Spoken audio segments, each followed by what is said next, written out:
Olá, eu sou o Dr. Jonatas Fernandes, médico ortopedista, com mais de 10 anos de experiência no tratamento das patologias da coluna vertebral. Hoje eu venho falar com você sobre um tema muito importante, que eu venho recebendo inúmeras perguntas, que é sobre o que é a hérnia de disco.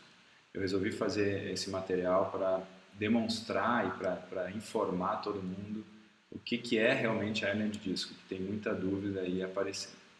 Então, hérnia no dicionário é tudo aquilo que sai através de um orifício. Então, existem diversos tipos de hérnia no corpo. A gente sabe que tem a hérnia, por exemplo, umbilical, hérnia inguinal, hérnia esofagiana. Então, hérnia nada mais é do que um material que acaba saindo através de um orifício anormal. Então, o que é a hérnia de disco? Nada mais é que um material, que é o núcleo do disco, que é um gel, saindo através de um orifício, que é o ânulo, que esse orifício acaba acontecendo no ânulo. Eu vou explicar agora mais um pouquinho. Então, o que é a hérnia de disco? É uma condição muito comum hoje em dia, principalmente pelos hábitos novos que a gente vem adquirindo com a vida moderna. Então, uso de celulares, uso de tablets, computadores, e a gente tem uma vida cada vez mais caseira, mais sentada, o que predispõe ao aparecimento das hérnias de disco. Ela ocorre muito frequentemente nas pessoas entre 35 e 55 anos. Essa é a faixa etária mais comum do aparecimento da hérnia. Então, isso acaba saindo, tirando o mito de que hérnia só dá em pessoas velhas, idosas. Não, pacientes de 35 e 55 anos são os mais acometidos com a hérnia de disco. E ela é mais frequente em homens do que mulheres, tá? Então, para a gente saber o que é hérnia, a gente tem que saber o que é o disco intervertebral. Então, a coluna, antes de saber o disco, a coluna ela é composta por 33 vértebras. Então, o que são vértebras? Vértebras são umas estruturas ósseas, né, que fazem a sustentação do corpo. Então, isso aqui nada mais é que um conjunto que faz duas vértebras e um disco. Então, cada vértebra ela é composta pela parte anterior, posterior, a parte superior e inferior.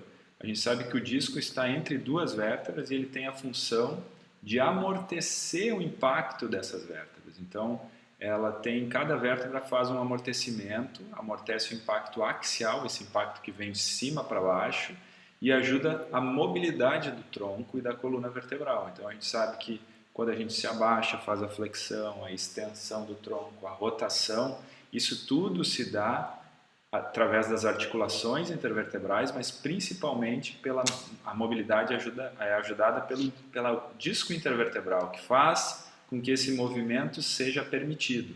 Então, além da mobilidade, ela produz também uma estabilidade do tronco, né? O que chamamos isso de estabilização do disco da unidade discal. Então, cada disco tem um centro, que é uma unidade macia, tá? Semelhante a um gel, e que é chamada de núcleo pulposo. Então, dentro do centro é um núcleo, é um gel, uma estrutura rica em água, 87% dessa estrutura é água, e faz essa função de amortecimento. E uma estrutura mais periférica, que é chamada de ânulo fibroso, que é uma parte onde tem como se fosse um anel que faz a sustentação desse disco. E ela é mais resistente do que o núcleo.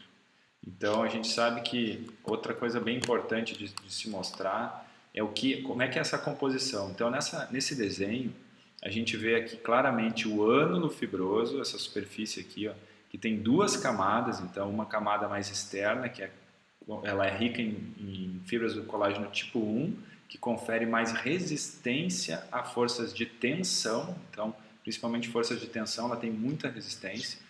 E o núcleo pulposo, que tem o colágeno tipo 2, tá? Que é uma estrutura que tem mais resistência à força de compressão. Então, quando a gente pensa nesses suplementos à base de colágeno tipo 2, que são vendidos hoje em dia, ele aumenta então essa produção desse colágeno dentro do disco. Então, o núcleo pulposo acaba sendo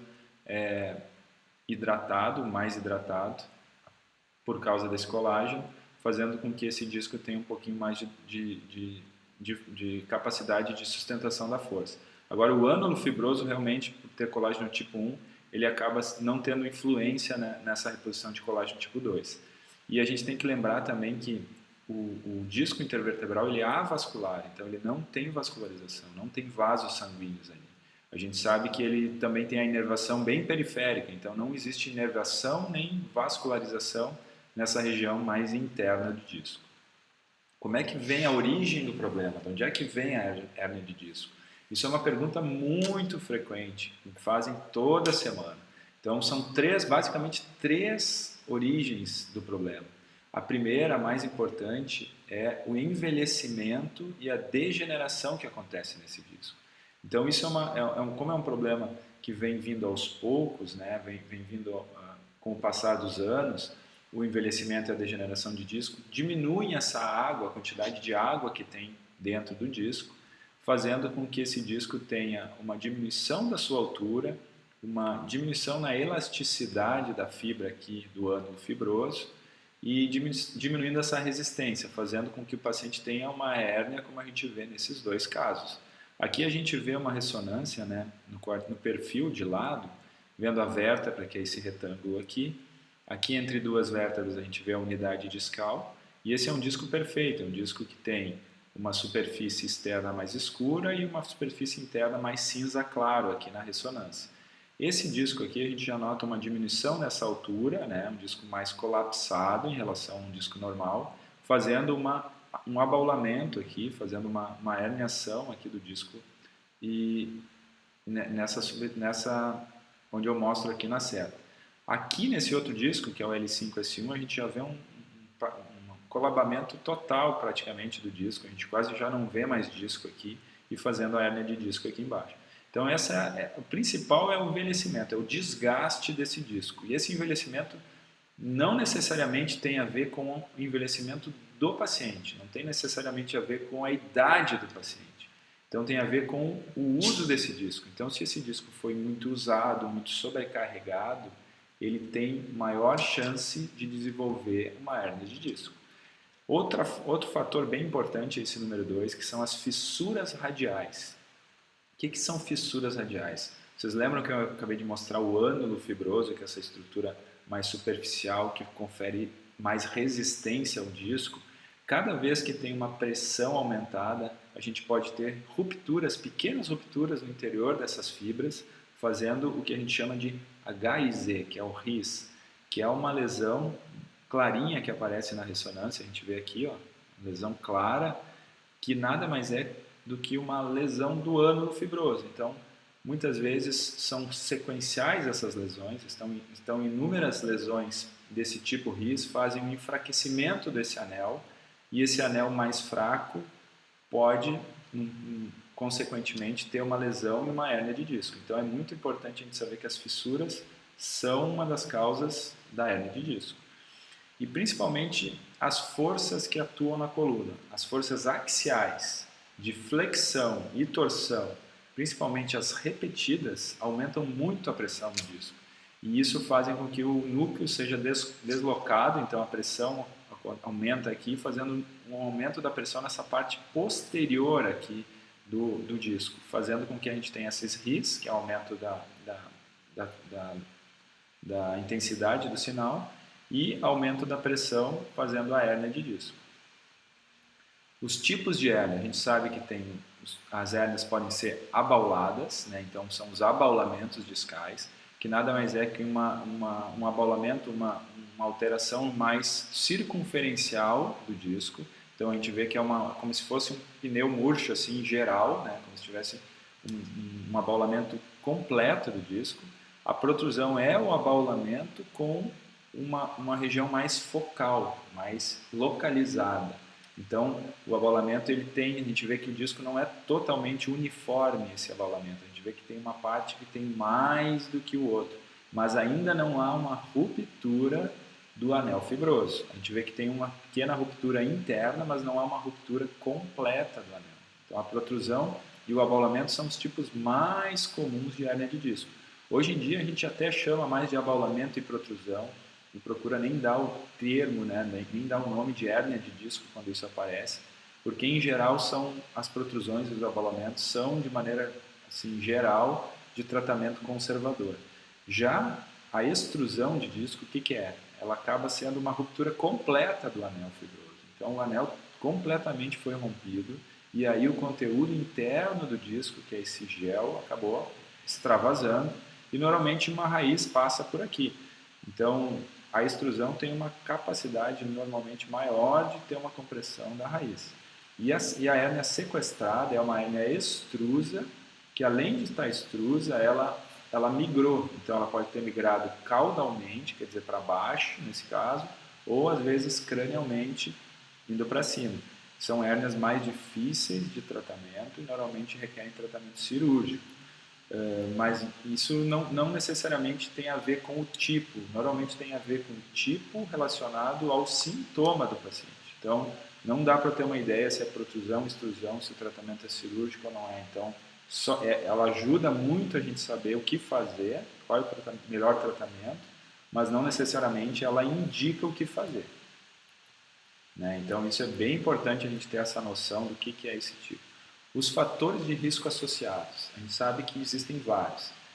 Tabagismo é um dos principais, além dos problemas que acontecem no pulmão relacionados ao tabagismo, os problemas de coluna são muito importantes. A gente sabe que no tabaco tem umas substâncias que diminuem a cicatrização do corpo, fazendo com que pequenas lesões na coluna, durante anos e anos, não sejam cicatrizadas de forma adequada, ocorrendo então um aumento daquela degeneração e uma predisposição maior a ter hérnias de disco.